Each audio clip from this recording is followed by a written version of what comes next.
আসসালামু আলাইকুম রহমতুল্লাহ। এই প্রবাসীদের জন্য বর্তমান সরকার যে নিয়ম করেছেন, যেমন 3টি ফোন যে কোনো প্রবাসী বাংলাদেশে নিতে পারবেন। কয়টি ফোন? 3টি ফোন। আর বাংলাদেশে 2 মাসের বেশি যদি অবস্থান করেন তাহলে রেজিস্ট্রেশন করতে হবে। এটি খারাপ কিছু না, কারণ যে কোনো কিছু না বুঝে কথা বলা ঠিক না। বাংলাদেশি প্রবাসীরা সৌদি আরবে অপহরণ করে মুক্তিপণ দাবি করছে, মানে বিশাল সংখ্যার সন্ত্রাসী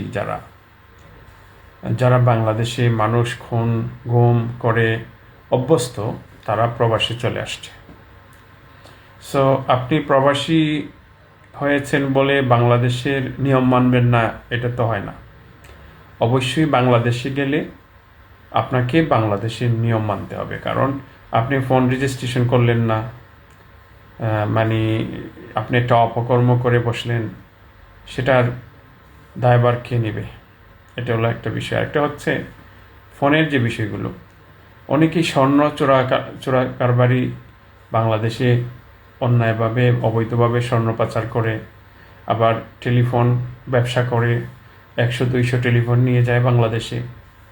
মানে নিয়মগুলো কিন্তু করা হচ্ছে বাংলাদেশের অর্থনীতি শক্তিশালী করার জন্য। আপনি রিমিটেন্স যোদ্ধা, প্রবাসে আছেন, বাংলাদেশের অর্থনীতি শক্তিশালী করতেছেন, রিমিটেন্স পাঠাচ্ছেন।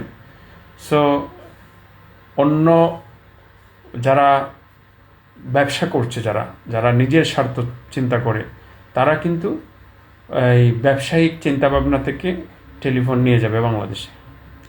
সো একজনের জন্য 10 জনের সমস্যা।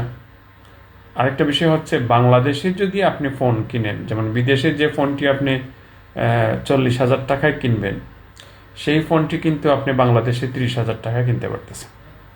সো আপনার যদি টেলিফোন কাউকে উপহার দেওয়ার প্রয়োজন মনে করেন, সেটা বাংলাদেশে গিয়ে কিনতে পারছেন। বাংলাদেশে হাজার হাজার ফোনের দোকান আছে এবং আপনি একটা ফোন সেখান থেকে কিনে দিতে পারেন। আর আপনি যদি বাংলাদেশে সেই ফোনটি কিনেন, তাহলে টাকাটা বাংলাদেশেই খরচ করলেন। এটি আমার মনে হয় ভালো একটা সিদ্ধান্ত, কারণ 3টা ফোনের বেশি তো আর একজন মানুষ চালাতে পারে না। আর যদিও তার কারোর জন্য ফোন গিফট করতে হয়, সে বাংলাদেশে গিফট করতে পারবে, বাংলাদেশ থেকে কিনে সেটা আপনি কাউকে গিফট করতে পারেন। সো আমার মনে হয় না এটা কোনো খারাপ সিদ্ধান্ত হয়েছে, এটা ভালো সিদ্ধান্ত। কারণ প্রবাসীরা অনেক কষ্ট করে, বাট কিছু সংখ্যক প্রবাসীরা প্রবাসে দুর্নীতি করে, সন্ত্রাসী করে, খুন খারাপি করে, তাদেরকে তো বাংলাদেশ সরকার চিহ্নিত করতে হবে। বাংলাদেশে গিয়ে আপনি একটা অপকর্ম করে বসলেন, আসলে তো আপনি প্রবাসী না। সব প্রবাসী তো আর প্রবাসী না, অনেকে আছে ব্যবসা করে প্রবাসীদেরকে দিয়ে।